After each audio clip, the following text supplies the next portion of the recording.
Welcome to the Pixel Retentive Podcast, where we, a business owner and an artist, discuss the business of art and the art of business.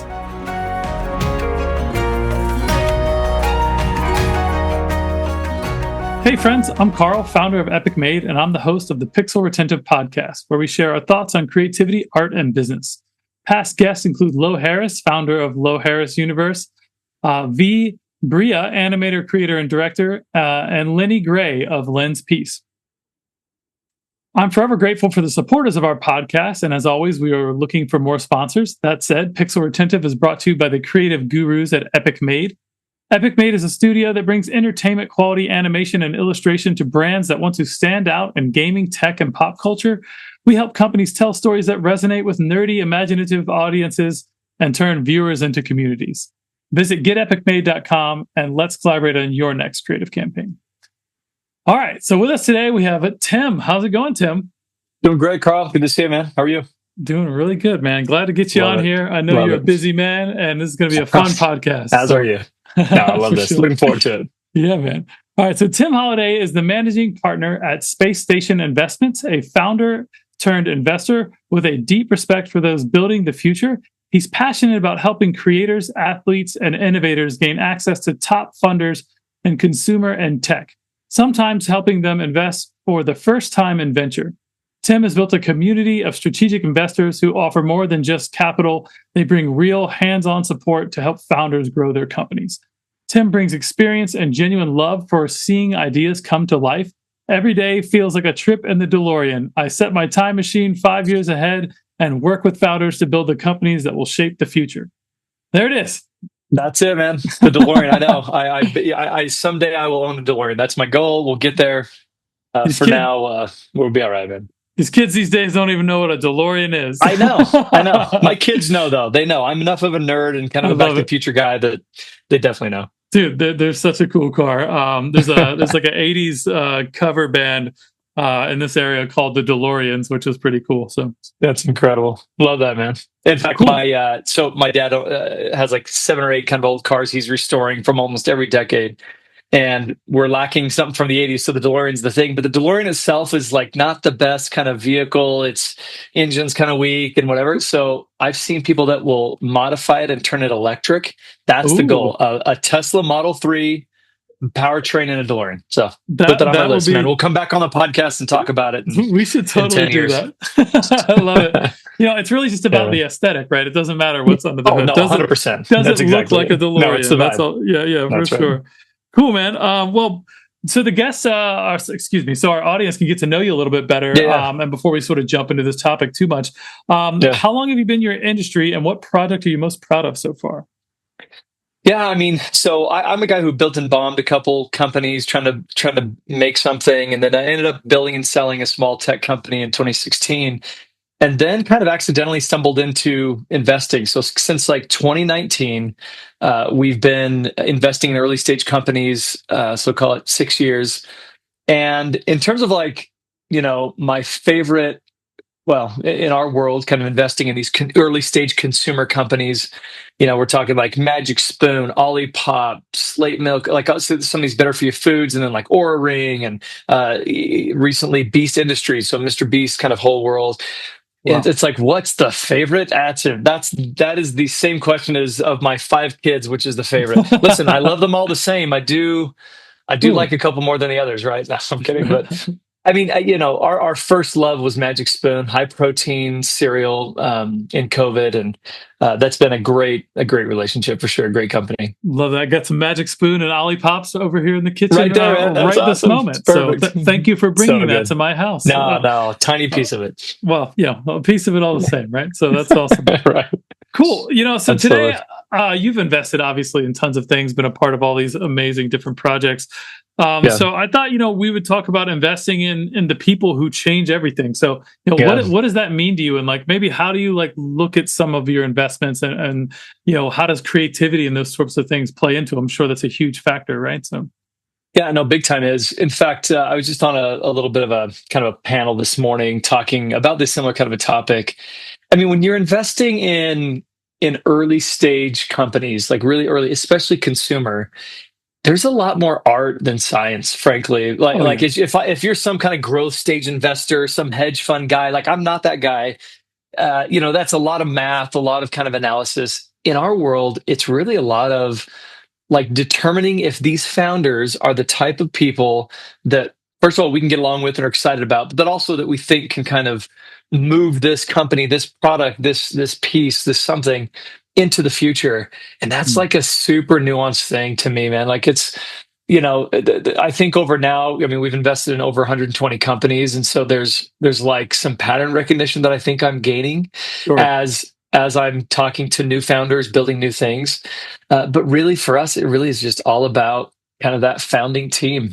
Are they the right humans to really build whatever they're working on? We've invested in everything from the CPG stuff, so like the consumables, the Magic Spoons, the Ollipops, like those are kind of easy to get your head around. We also have like a third of our portfolio that's health tech, fintech, femtech, things like that, and then we have a third of our portfolio that's actually B2B SaaS tech, a consumer adjacent we call it. So we get to see a really wide range.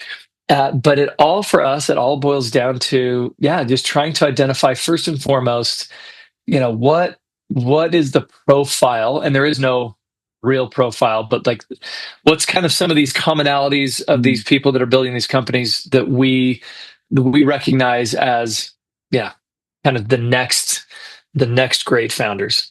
Yeah, I hear that. And I've come across people that are starting businesses and doing things, and my whole Yeah, life, yeah, right? Like I'm an yeah. Of entrepreneur. course, Like I've grown up in all these kind of entrepreneur you're ecosystems. building right now. Yeah, 100%. I'm always building. I'm always Yeah, building a couple different things, right? At least, but like yeah, yeah, there is a gut check that you get yeah, immediately when you talk to some people, and inside of yeah, 5 minutes, you can kind of tell like, hey, they're cosplaying this, right? Like there's a plan yeah. B. That is Like so good, they're so yeah, true. like yeah, but like they don't get it. Like they want the thing, but don't understand like none of it's glorious till you get there, right? Like and like it's like It's so true. Actually, I might use that if I could have permission to use that yeah, of course, cosplaying kind of analogy. That's exactly it. It's like it's taken me some time to get there, but now I feel like I can get a pretty quick read within just a couple minutes. Like, is this somebody who's, yeah, kind of dialing it in? Totally fine, by the way, to have like massive insecurities. Totally okay sure, to not know the answer to everything. Totally okay to be scared, nervous, and whatever. It's not a matter of like who's the most confident founder, who's the most no, like, that's not it. There's just something. I mean, so, and by the way, like a lot of these people that we get to work with have very different personalities. Everything from a very dynamic, like I'm trying to think of some of our real dynamic. Momentous is like a human performance supplement brand. One of the founders is an ex NFL guy that is just super, just dynamic and strong and smart. His co-founder is just this one of the smartest, most chill ladies that you'll meet. One of our oats overnight is just this great, high protein kind of oat breakfast company that founded by Brian Tate, who was a like world class and still is world class poker player. I mean, you talk about like poker face. This guy can do it, I love right? it. And founded the company with winnings from playing poker on this professional circuit. So Hell yeah, such variety of personality. It's very hard to kind of determine, but honestly, man, like it's actually not that different than almost like any other type of human relationship, yeah. dating, pickleball buddies, whatever.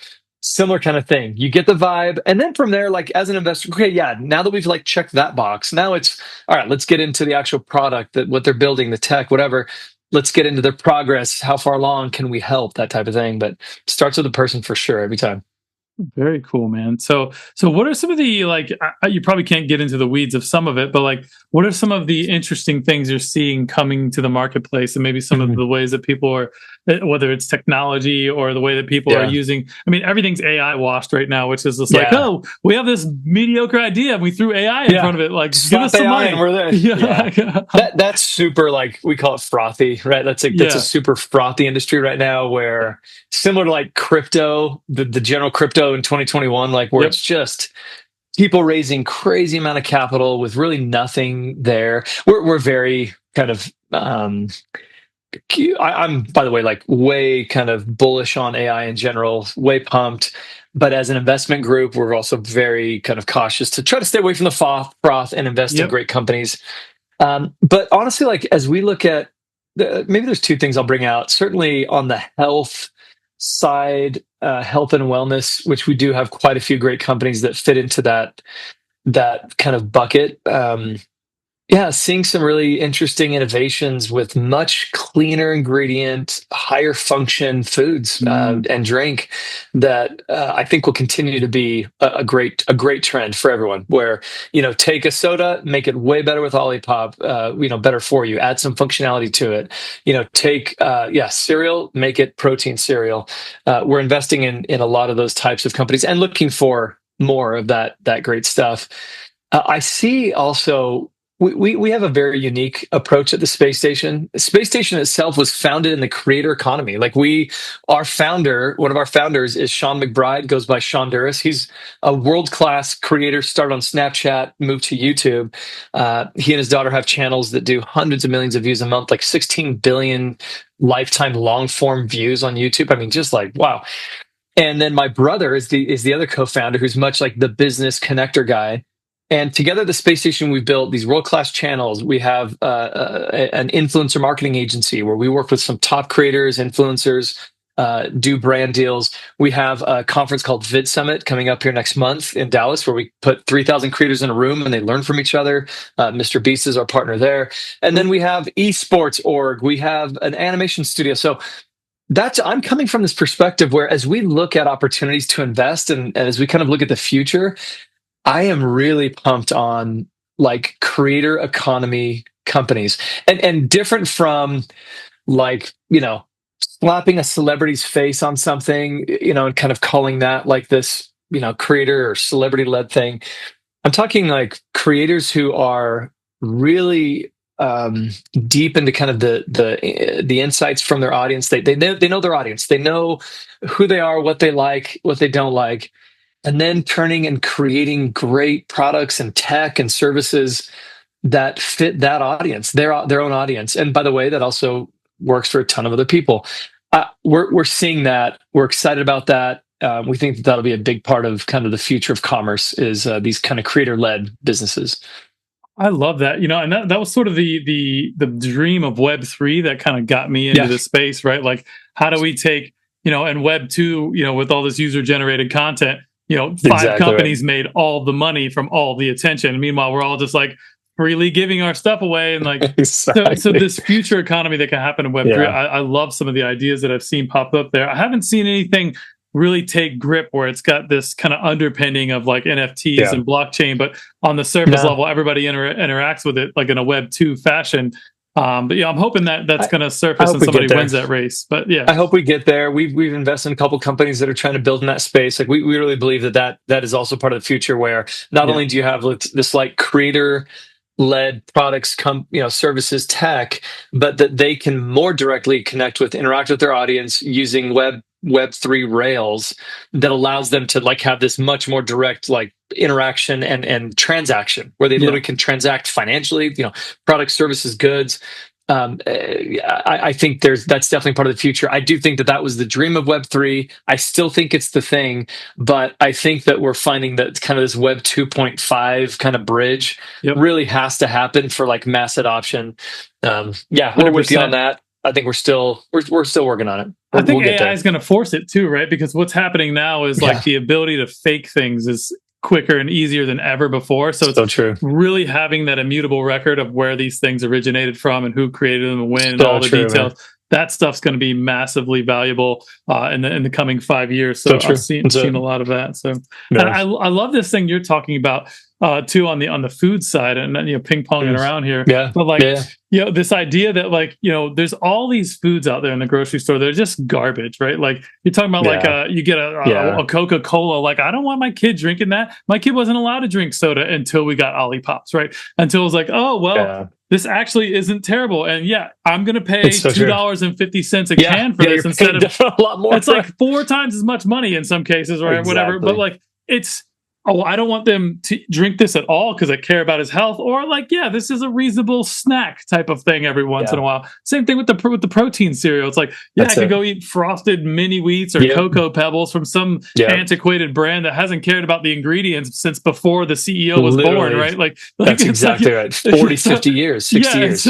Yeah, You're it's so like right. it's so that there's that whole space is ripe for innovation. Like, how do you take all these kind of boomer brands with all this garbage ingredients that are just highest profit margin, lowest whatever they can get away with, It's true. and reinvent that wheel in spaces where people actually feel good about consuming these things. So Well, yeah, you're so right, and like I think that there's an opportunity. I hope it plays out. We're seeing it already, but where you've got these massive, multinational food companies that have been around for 100 years. Some of these, right? And I'm yep, talking like in the food space, the General Mills, Kellogg's, and whatever. yep, Not to disparage them more than necessary, but no doubt their product set is very much the just mass adoption, super high, sugar, salt, just really not paying attention.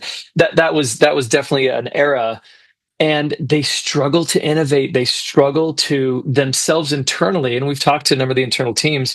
That's just not their DNA, right? But right, you have a guy like Gabby and Greg, the founders of Magic Spoon, and these others that are like they are the ones that are going to bring this to market. And now we're starting to hopefully see much more of these larger incumbents acquiring these brands, wrapping them in, because as you know, man, you're paying a decent amount for that little box of cereal. Like oh it's yeah, premium. It costs a decent amount, right? And it's a lot cheaper to just buy Cheerios.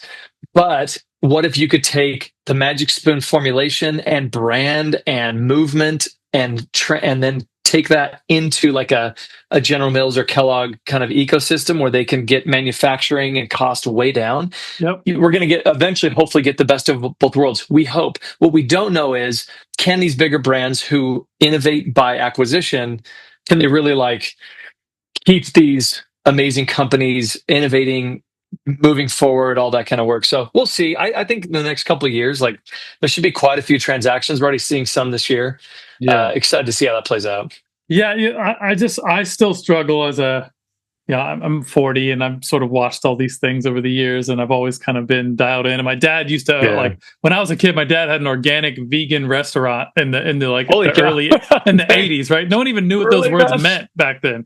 Oh Like gosh. so like it was crazy, That's right? insane. So I've grown up like having a more forward thinking Yeah. understanding of a lot of this stuff. And I see like whenever like I don't see consolidation happening for the betterment of like I love that idea and I think it Yeah. doesn't it's not mutually exclusive that it never happens, but I feel like I know. eventually it's good for 5 years, maybe 10, and then it just becomes now they got to I buy some know. other stuff because they ruined that brand. It's a I struggle and I'm know. not We'll I see if don't they yeah can figure it out. I don't know. Like I look at like an Olipop, which is just really been crushing. Of course, we saw that Pepsi bought Poppy, which is an Olipop competitor. right And so, I mean, it's like, I mean, there's a world where Olipop doesn't push for some kind of big strategic acquisition, but instead, like, keeps growing and becomes their own, Pepsi kind of setup. So, sure yeah, and I and think I think that's a great path too. yeah, and there's no right way, just whatever works Yeah, for the yeah, people involved, yeah. right? That's right. So, That's but right. I think what I'm excited about in this space now with all the innovations that are coming through some of the automation with AI and Yeah, yeah, fully yeah. discounting, the data sets and how much intellectual property was stolen with some of these things. But Yeah, the execution wise, like what these things can do, like how can smaller teams, and it's kind of 100%. the legacy of the internet, right? Like we can do so much more now with a little company than we could with a big company. Like I feel like AI is going to Yeah, do that again, the next level of that, and we're seeing that, right? So I'm hoping, like I have a small team of 11 artists. Like how can we do a full feature animation, right? Like a 2 hour movie, exactly. a whole series. Like can we do a 20 episode series just my team, right? Like Yeah, that's different than Disney forcing a 10-man team to do it when they used to do it with a 100-man team.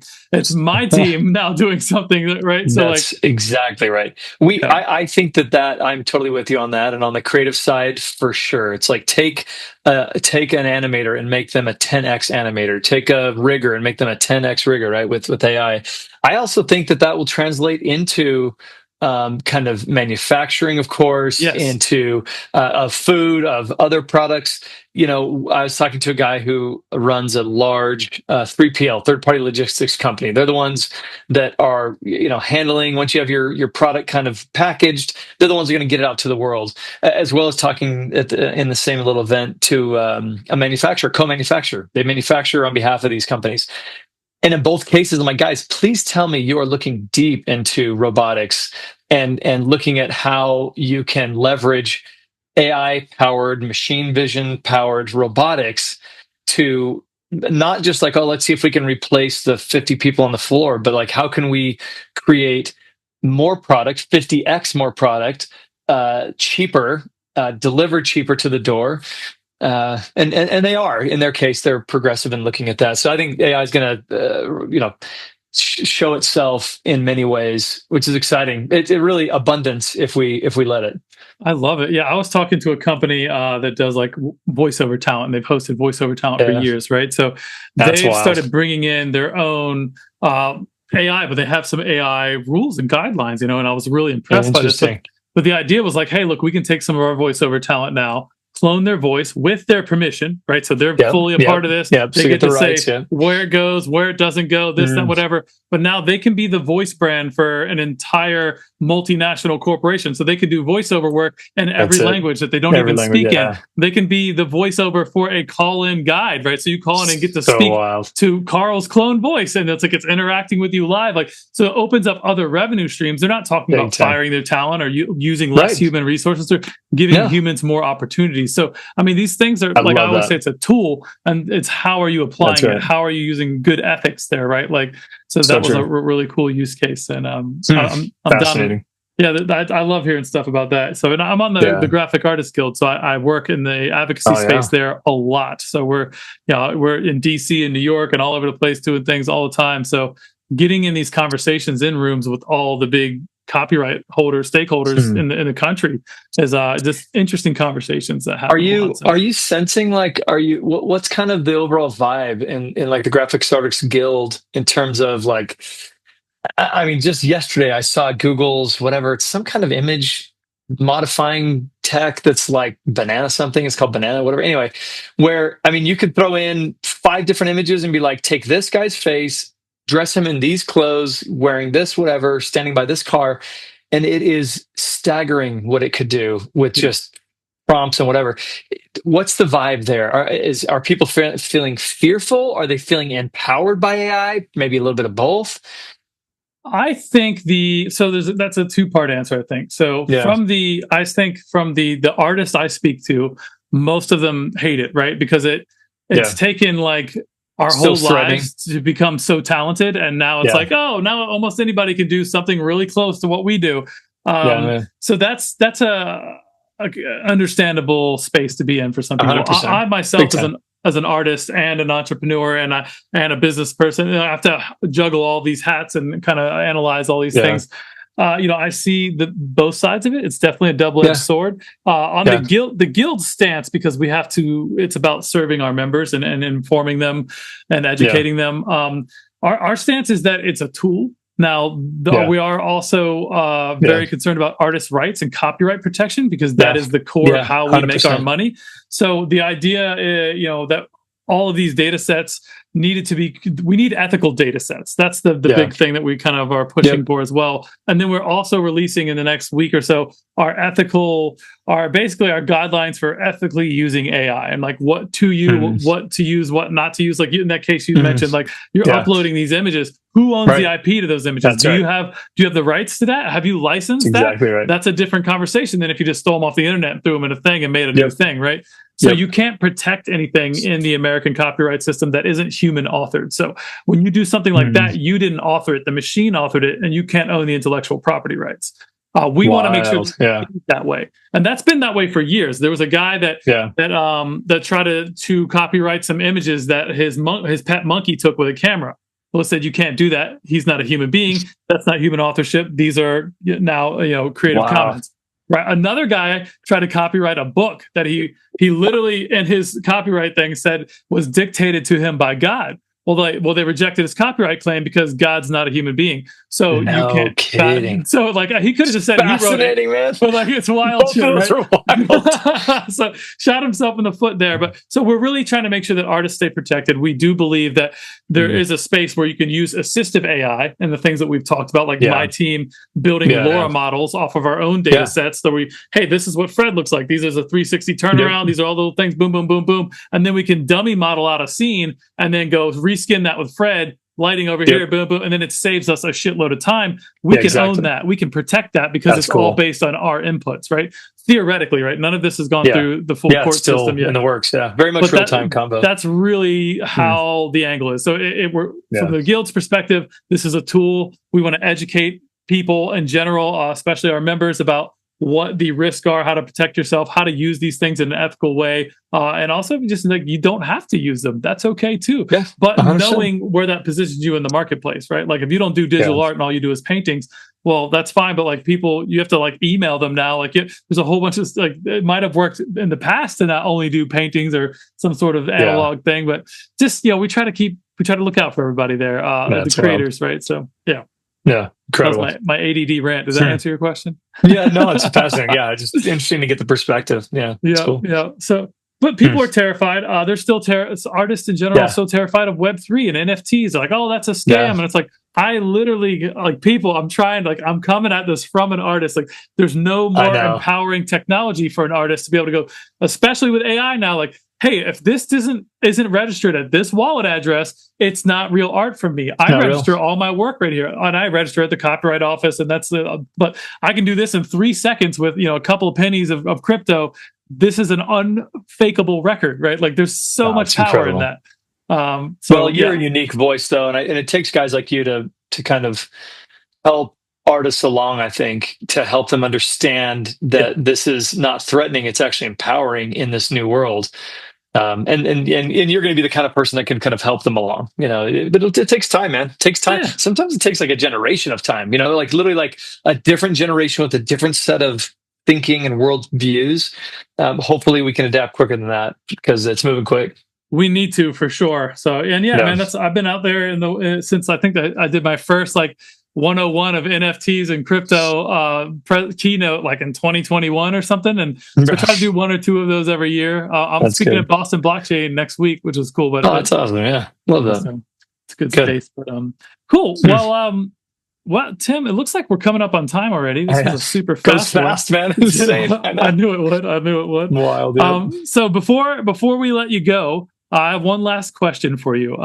Is there anyone or anything in your career that you'd like to shout out to the audience? Maybe a mentor, valuable resource, favorite client, something you think that people will get some additional value from based around our conversation? Wow. Well, that's super tough. I mean, I truly feel like it's been like a village type scenario to help me where I'm at as a middle-aged guy, just still trying to figure things out. I think I will shout out my co-founder and brother. This is a guy who I have obviously, I'm 8 years older, quite literally babysat him when we were kids and had a lot of fun memories as kids growing up. Although I was out of the house when he was, like 11, 10 years old kind of thing. Right. But he and I have just been to battle together. His name's Sean Holladay, by the way. Sean, SEAN, Sean, and we've been to battle together. We built and sold a company together. We've and then been working here at the space station to continue to build. And truly, it's been just so gratifying to kind of buck the counsel, like never get into business with family, never do that. And I can see why, because things are tough in business. Things can get really tough and ugly and weird. And it's a lot easier to kind of divorce yourself from somebody who isn't literal blood and that you'll see them Thanksgiving and Christmas and all this. So I get that. But we've always been willing to take that risk in order to reap the benefits of having not only somebody who's just been side by side, but truly has myself, my family, my wife, my kids, my friends at heart as we build together. And by the way, there's a ton of other people in my world that are really close in that same vein. So tough question, but shout out to my brother, Sean Holladay, just absolute baller, great guy. A lot cooler than I am. I'm the most boring guy at the space station by far. And so, good dude. Well, that's beautiful. And nothing like some good brotherly love. I love that. Yeah, for sure. I've helped my brothers build their brands. They've got, they're restaurateurs, both of them. So I've helped them build a bunch of stuff over the years. And it's super helpful, man. Yeah, and Super you helpful. got to navigate it. We're not in business together, but we help each other. I go Yeah, out there and get some free hamburgers once in a while, but so. exactly. It's good exchange. It works. Anyways, Too good, and man. give a big thank you to Brett Gilliand, who connected us years ago. At this point, I think I Cheers, don't. man. Brett's a Yeah, great guy. He's yeah, a Brett great is guy. awesome. Awesome. So I love that. awesome. All right. Well, I've been talking to Tim, Too who's the good. managing partner at Space Station Investments. You can check out their website at spacestationinvestments.com. But if Yep. listeners want to follow up you directly, where should they go? Yeah, I mean, honestly, best is either LinkedIn, Tim Holladay, Holladay. On LinkedIn is probably the best place to catch me. That's DM, chat, connect, and we'll go from there. It'd be great. Awesome. All right, Tim. Well, Yeah, thank you so much for being on the show. It was lots of dude. fun. And we'll Appreciate see it, Carl. everyone next time. Thanks. We really hope you enjoyed the show. Please like and subscribe to join us on our next journey through the world of art and business on the Pixel Retentive Podcast.